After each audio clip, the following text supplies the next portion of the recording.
Today, I am really excited to talk to a gentleman who knows how to make food taste good. And that is so important no matter what diet you are eating, but especially when so many people now are plant based curious. How can you go from this perception of just eating grass and salad to eating something that is epic? So his new cookbook is Epic Vegan, Quick and Easy. And by the way, my friends, this could not be any easier. Simple one pot and one pan plant-based recipes. He is the Vegan Roadie. He is my friend. He is the gentleman, now my colleague even, Dustin Harder. Welcome to the show, my friend. Hey, thanks for having me. Good to see you. Man, I am stoked that you are here, and I'm even more stoked that you are now part of the Physicians Committee family, man. So this could not possibly be a better day. Yeah, me too. I'm very excited. Very excited for the work we're going to do. So let's start by kind of introducing you to the exam roomies, our audience.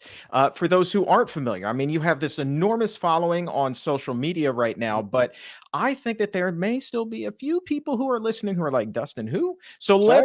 let's explain who the Vegan Roadie is. Where I actually want to start was reading your bio. I understand that before you got into culinary arts, you were quite the artist in another realm, a lot of singing, a lot of dancing, maybe some acting. Yes, absolutely. I started everything in musical theater land. So it's been it was no surprise when I put jazz hands to food, basically. But I started in musical theater. That was my background, all growing up, and then into my 20s and 30s even, and then eventually worked on a Broadway show and just was exhausted and was like, I'm gonna take a break and try something else. And I had been vegan for a few years, and so then I went to culinary school, kind of not really knowing why I was there or what I was doing with it, just that I wanted to be able to make healthful vegan food delicious. And it's just sort of kept going. And I eventually had the web series, The Vegan Roadie, which is a plant-based version of diners, drive-ins, and dives. We did 3 seasons, 2 in North America, and then the 3rd season we filmed in Italy to show people how easy it is to eat vegan in Italy. So it's just been a fun ride with that. And sort of my whole goal the whole time has been to make plant food as easy and accessible as possible to everyone, no matter where they're at on their journey with food. So, how did you stumble across the idea of plant-based eating? That was before you even went to culinary school, so I'm assuming that was a factor in your decision there. But when did that first pop on your radar? Yeah, I was just trying to maintain weight. I was looking for different ways to sort of like, I had tried all the fad diets and everything, and I had uh, read a book. Skinny Bastard was the name of the book, and it was funny and it educated me at the same time, made me cry, did all the things. I got all the feelings. And one of their biggest things in the book was like, take it one step at a time, start swapping things out. So pretty soon I was swapping out, a burger for a plant-based burger, which at the time would have been like a black bean burger or something.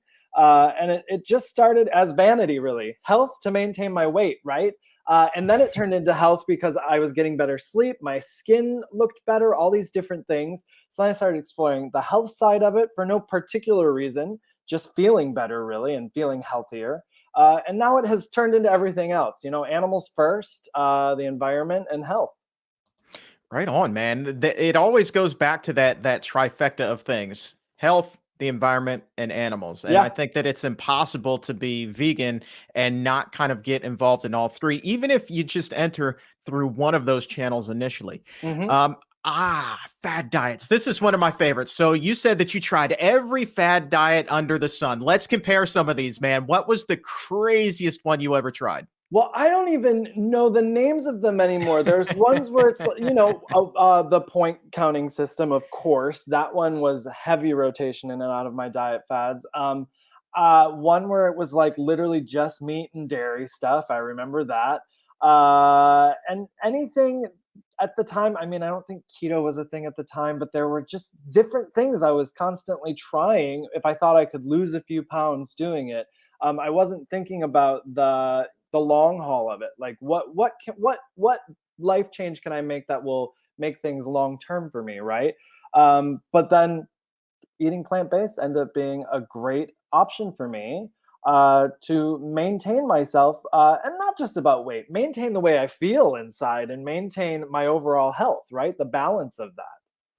No doubt about it. I remember some of the wackier ones that I tried. I talk a lot about the cookie diet, and that was like the last fad diet I ever did. I couldn't take that anymore. Was it It's just one. cookies?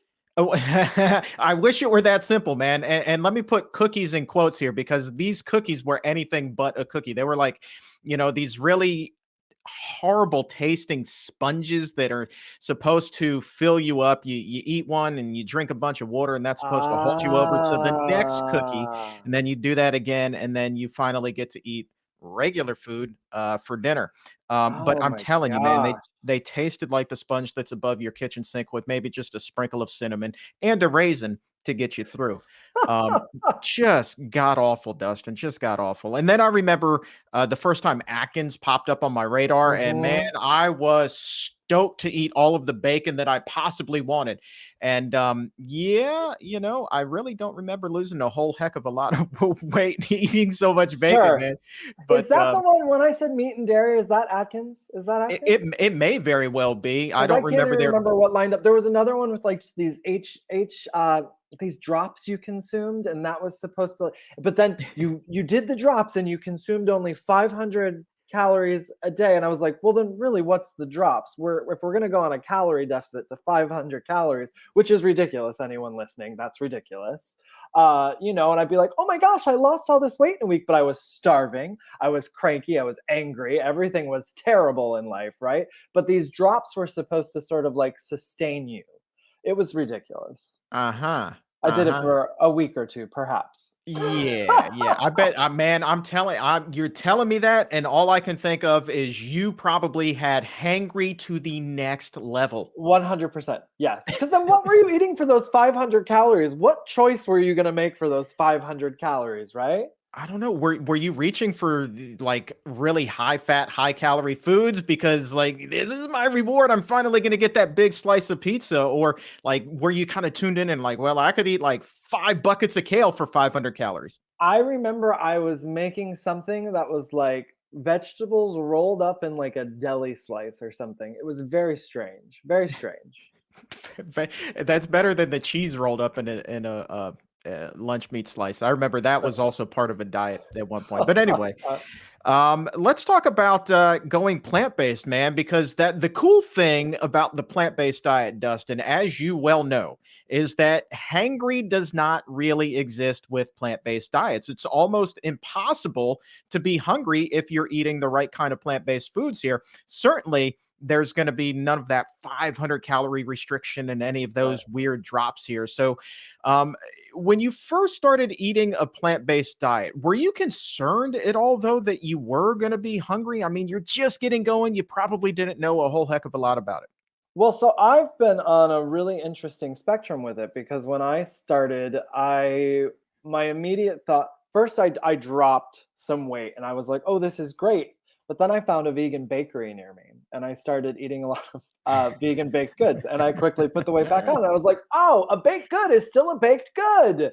It took me, some time to realize that like moderation is still a good thing in some cases because then when we talk about fruits and vegetables and whole food plant-based, you can eat a plethora of fruits and vegetables. And that's sort of been my arcing journey on this is that I started trying to replace comfort foods, pizza, pasta, all that stuff like that. And it's still a more healthful version than the standard American diet if you're eating a vegan version. So I still don't discount that it is healthier.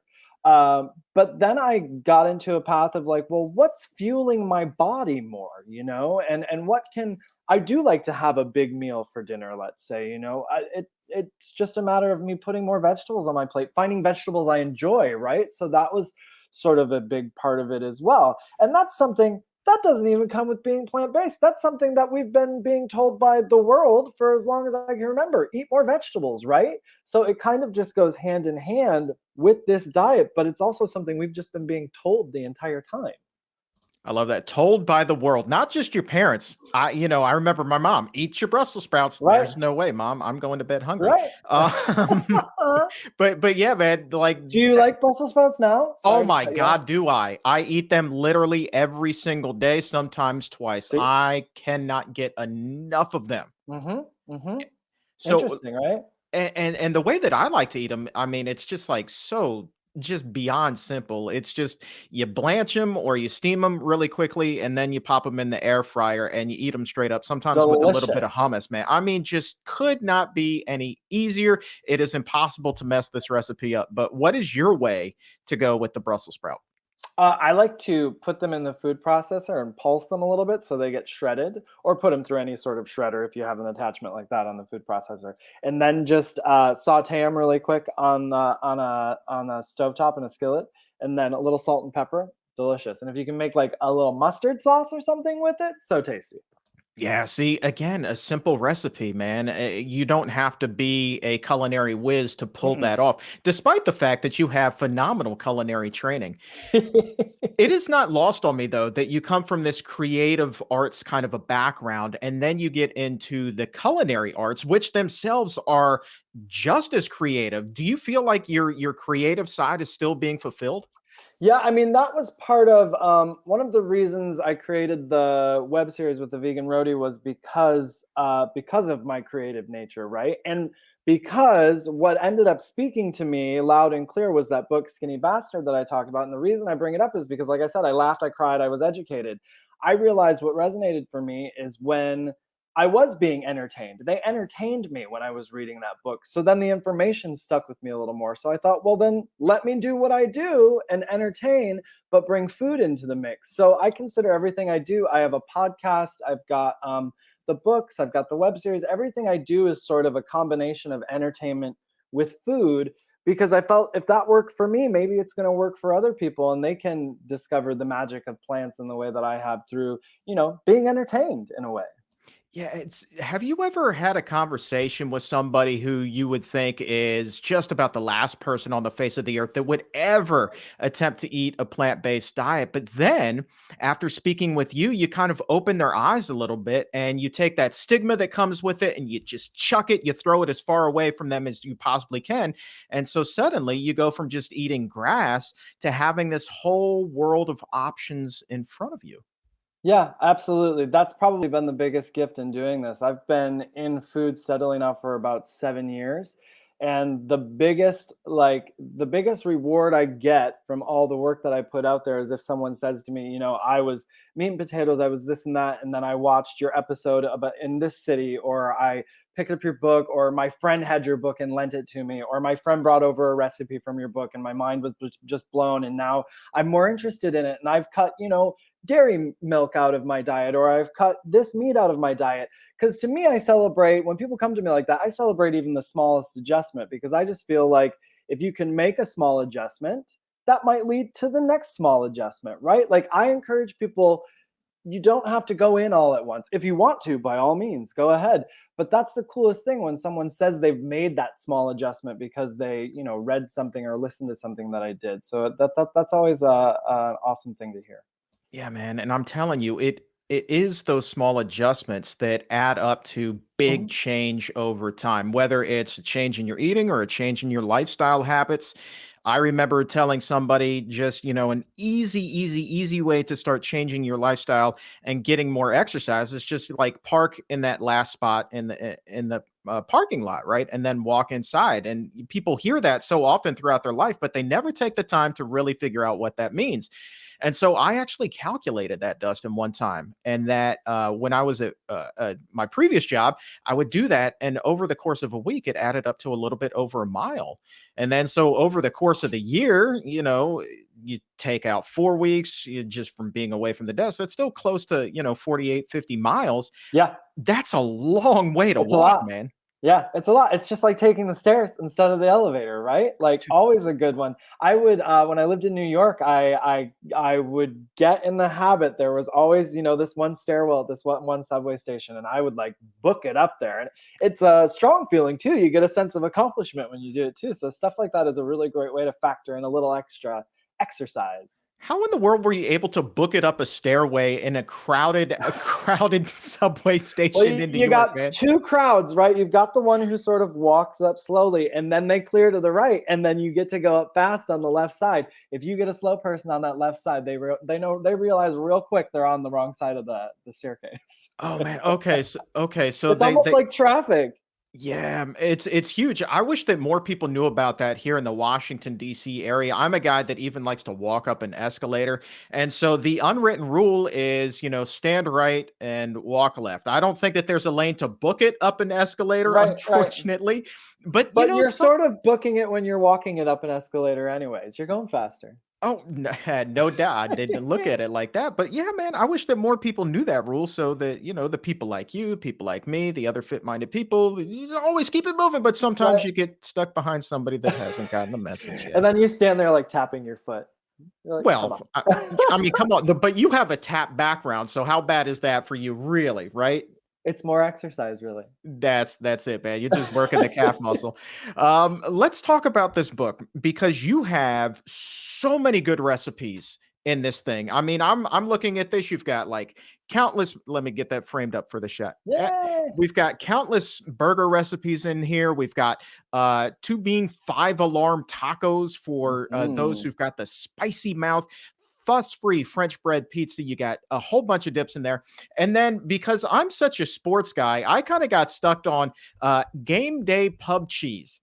And that to me Yes. sounds like a lot of fun. How in the world did you come up with all of these things, man? Well, a lot of it stems from I have 3 books, and in all of them, I'm revisiting I'm visiting a certain theme with them, right? And in this one, it's epic flavor that we're keeping quick and easy. So I think about things that are nostalgic to me, or I think about things I'm eating now. And that cheese, as an example, is cheese that my mom gets every Christmas from this local company. I'm from Michigan, and it's a very sharp cheddar that she gets. It's like a dip.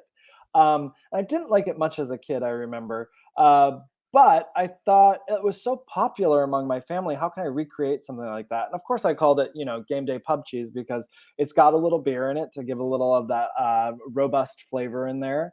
But then it's got sauerkraut in it, which gives it a sort of sharp, tangy flavor to it, which sounds so weird to everyone I know, I'm sure. But when you mix all these things together with the cashews that are in there, you get this really sharp, robust cheddar cheese, right? So then game day pub cheese, I called it that because we all need we want our cheese, game day stuff like that. So that sort of came from a nostalgic place. And a lot of recipes tend to build themselves out of I grew up meat and potatoes. So I'm always trying to talk to somebody who grew up that way and say, hey, well, there's these recipes for you. You can try this. Yeah, and sauerkraut is something that I love. I was recently having a conversation with Dr. Will Bulsiewicz, a gastroenterologist. He wrote the book called Fiber Fueled, and he is going through a huge sauerkraut kick. Matter of fact, Mm. he makes his own, and he was just going on and on about the health benefits of it and how it just creates this environment that is so good for the gut. And then he dove into the science of gut bacteria and like how that makes you healthier and lowers your risk for all kinds of chronic conditions. So keep that in mind when you're eating your game day pub cheese, my friend, is that you're gonna make your gut sing as well. Is that something really that's top of mind for you also as you're creating these fun recipes? Is that yeah, man, not only are these gonna taste delicious, but they're gonna do your body good too. Yeah, what's interesting in something like this is when I end up putting it's like an added bonus for me because I'm immediately thinking flavor first, and more recently I'm also thinking, well, how can we make this accessible to anyone if they want whole foods, plant-based, or if they do want to use a little vegan sausage or whatever it is that is their processed vegan item of choice that's helping them sort of, take the leap to try vegan recipes. But when I do add stuff like sauerkraut, it's not always at the forefront of my mind to be like, oh, this is going to be health forward, but it's certainly a bonus for me when it does get into the recipe. And the ingredients I've started using as time has passed in my own personal journey with, culinary arts, everything is getting healthier for me. As I'm getting older, everything's getting healthier for me. So it's definitely each book sort of reflects where I'm going personally as well. All right. So, honest question. Are things actually getting healthier or is the standard diet just getting worse? Gosh, that's a good question. I mean, I think for me, I'm trying to explore ways as I'm becoming older to create a sustainable, healthy diet, right? Like, what does that mean? Not just eating what we would call rabbit food all the time, not just eating raw vegetables and salads all the time, but finding ways to incorporate whole food, plant based foods into my diet every day. That's delicious, that I don't feel like I'm sacrificing anything, and that I feel like I'm doing something good for my body. So I do think things are getting healthier, but I also think it's two ends of the spectrums. The standard American diet is just gonna, I think, keep getting worse and worse and worse, right? It's like the people who create those crazy items are trying to pull the people who are trying to eat healthy. It's just this war, really, you know? Do you, so to that end, it absolutely is. But I kind of look at that as a challenge, right? Like, I'm such a competitive guy. I see that if somebody comes up with like this quadruple cheeseburger with like 14 pounds of beef in between, like a whole loaf of bread, whatever the case may be, some wacky heart attack in a single meal kind of concoction. Hmm. I look at that as a challenge of, well, how can we veganize that in a much healthier fashion? And Right. that is why somebody like you is truly doing the Lord's work, Dustin, because like you have the ability and the wherewithal to be able to do that. I mean, because again, you look at the recipes that are in your book, and they are a lot of your favorites in there. I mean, and then you flip over to the dessert side of things. I mean, the one that jumped out at me was the gooey snickerdoodle oat brownie. If Mm-hmm. that doesn't even just sound delicious, I don't know what does, man. I mean, desserts, right? Desserts and treats. Everyone loves them. And when we were talking about that burger earlier, the last book, if you look at the cover of my last book, it is a direct sort of example of exactly what you're talking about. And I mean, this is a burger with blue cheese dressing, carrot bacon, macaroni and cheese, barbecue sauce. It's ridiculous.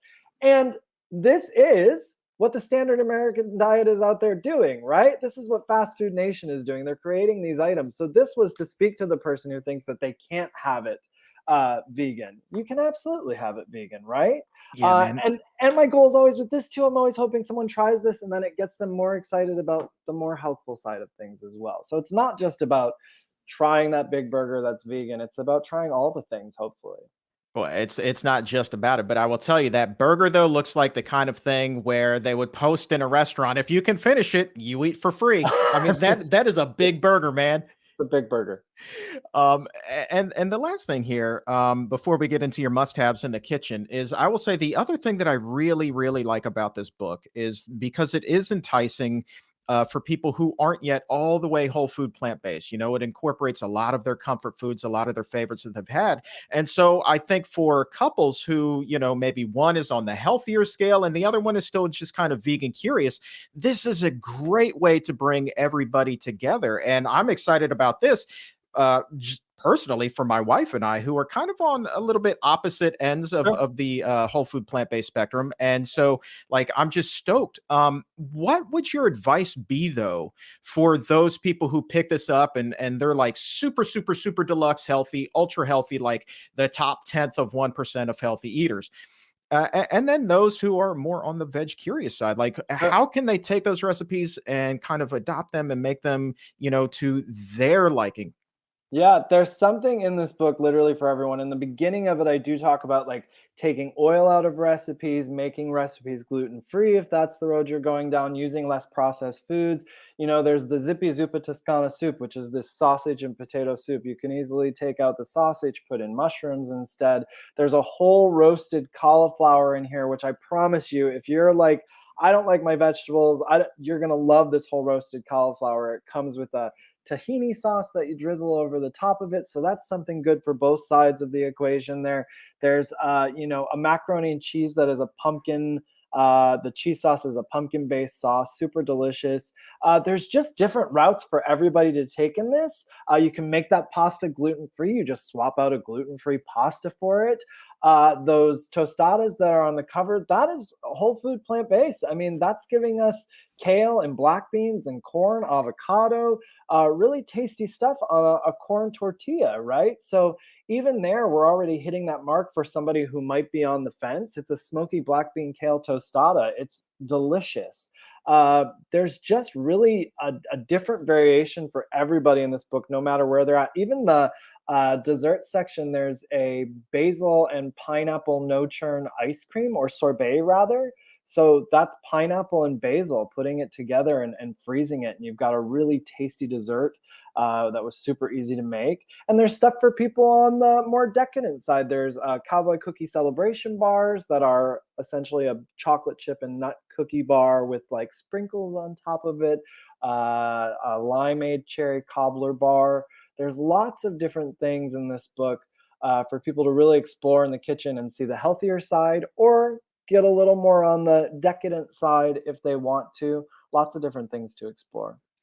I know that you just rattled off a whole bunch of scrumptious ideas and recipes there, but I'm not going to lie when I tell you that I stopped listening when you talked about like a pumpkin-based cheese for a mac and cheese. Like, what? How in the world did that one pop into your dough, man? Well, so mac and cheese has always been my obsession since I went vegan. How can I make the best mac and cheese, or the easiest vegan mac and cheese? There's the sort of labored sauces from back in the day, the vegan cookbooks, with the carrot potato sort of concoction, which is actually still very delicious. But for me, I was always looking for like that sharp flavor. And I got that. My second book, there's a cheese sauce in there that I love that is a little labored, but still actually pretty easy. This one is very easy. It's literally pumpkin, some spices, water, blend it all up, mix it with the pasta and bake it up so it thickens a little bit. And then we get to use that pumpkin sauce. There's a loaded sheet pan tray of nachos. You can use the pumpkin sauce on that if you want to for the cheese sauce. Lots of different ways to sort of use things over and over again in the book. So that's a great sort of addition to the book as well, is that you can like take this cheese sauce recipe and use it on a bunch of different items as well. It doesn't just have to be for the one thing. All right. So, you being the roadie, there are two trips that I want to take with you before we sign off today. The first trip is to your kitchen. Can you tell us what are 5 things that you always have on in stock at all times? So we're talking like ingredient wise, Yes, yes? sir. Okay. Yes, sir.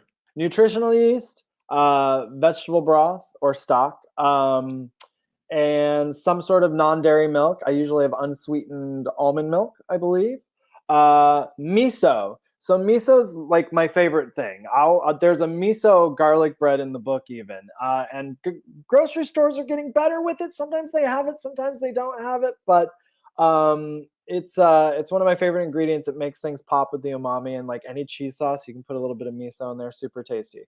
So that was 4 things. Malted flake sea salt. I actually have always. That's a little something you can just sprinkle to just top things off with a little chef's kiss at the end of it. What kind of sea salt now? Run that one So by it's me. Malden, Maldon, but it's like a flaky sea salt essentially. So it's Ooh. a nice little like finish to stuff. Even if it's not a salty sort of thing. It's just like a little crispy piece of salt on top. And when you hear an ingredient like that falling in the must-have category, you know you're talking to somebody who's gone to school for this stuff. And Well, there let is me add, I'm going to put another one on there. Dijon mustard is another one, actually. Just a basic Dijon mustard, because that is one that I always have as well. And I think that's a more basic ingredient. ah, yeah, I guess it can be pretty versatile. I'll take Dijon and mix that up and do some dip kind of stuff with it from Yeah, time to time. But for yeah. sure. And then the other trip that I want to take goes back to your web series that you did a magnificent job. A lot of times we get asked here, Dustin, on the exam room is like, what can I do when I go out to eat? How can I make sure that I'm still finding something that is plant-based and something that is healthy when all my people want to do is go to a steakhouse? So, what advice do you have for those who like to go out to eat, but may feel kind of trapped or restricted? So interesting question, and I'm gonna try to make this short. But when I do presentations, I used to do something called NERP, NERP. So first thing is be nice to your waiter. You might have a chance to educate them on what a vegan diet is. So be nice and get excited. You're traveling to a new place. Get excited about going there, and don't get down about the food situation. Get excited about it because there may be an opportunity to discover some new things. Do your research before you go. So if you know you're going to the middle of Montana somewhere and it's not likely you're going to be able to find a restaurant to eat at, maybe there's some grocery stores or something or you can stock up ahead of time and travel the food with you. And then be prepared. So that goes with your research end of it, right? Be prepared. So be nice, get excited, do your research, be prepared. It's not on anybody else. if you show up and you don't have something to eat, that wasn't their fault. It wasn't their responsibility to feed you. But if you're talking about going out to a restaurant, just be prepared to talk nicely to the server and learn about what they have. They may not have stuff on the menu, and it's getting better and better year after year. I can tell you, you can show up at a restaurant and be like, well, I'm vegan. What do you have? It used to be you would get the stare of like, what do you mean? And they'd be like, well, you eat eggs, right? Like the education has gotten better. People are becoming more informed, and people are actually starting to care. So it's a nice time to sort of say to your server, well, I'm vegan. And if they say, well, what does that mean? You'd be like, I don't eat any animal products. I don't eat cheese. I don't eat eggs, anything like that. So what do you have on the menu that might work? And more often than not, recently, I've discovered they'll be like, let me go talk to the chef really quick. Yeah. And Yeah. that's a great option. And they usually will. If not, then say, hey, well, I saw these 3 things on your menu. Can I maybe have those parts of that put together on a plate and make a meal out of that, As a chef, I've been told for you as a chef, what I have been told is that a lot of times the chefs actually like that challenge because it mixes things up compared to what they fix time and time and time again. You think that's accurate? I do think that's accurate. I think there is also the old school vibe of like, well, the chef doesn't want to be bothered, and the chef doesn't want to make any modifications, and that could absolutely be true. However, it will be great for that chef to hear that there is a guest in their restaurant who is asking for something specific. The more they hear it, the more we're going to break them down to be like, oh, well, I actually have this thing that I can prepare for you, or they're going to get excited about preparing plant-based item, which I think more and more chefs are.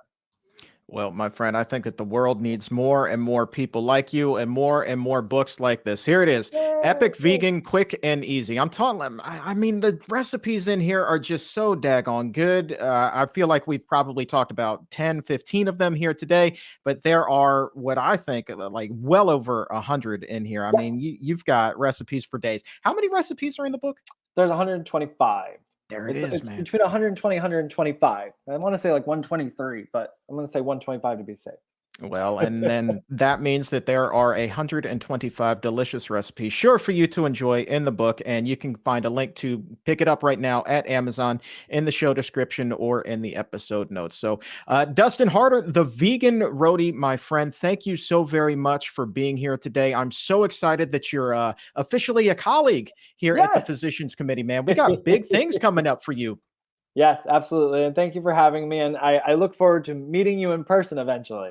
Oh, I think that is going to happen sooner rather than later, my friend. We'll talk more about that game day pub cheese. Yes. Dustin Harder, the Vegan Roadie. Appreciate you. Take care. If your health IQ is a couple of points higher than it was a few minutes ago, go ahead and like this video or subscribe to the YouTube channel. And to take it even higher, head over to Apple Podcast or wherever you get your favorite shows. Look for The Exam Room by the Physicians Committee. Hit the subscribe button there as well and help to make your world a healthier place.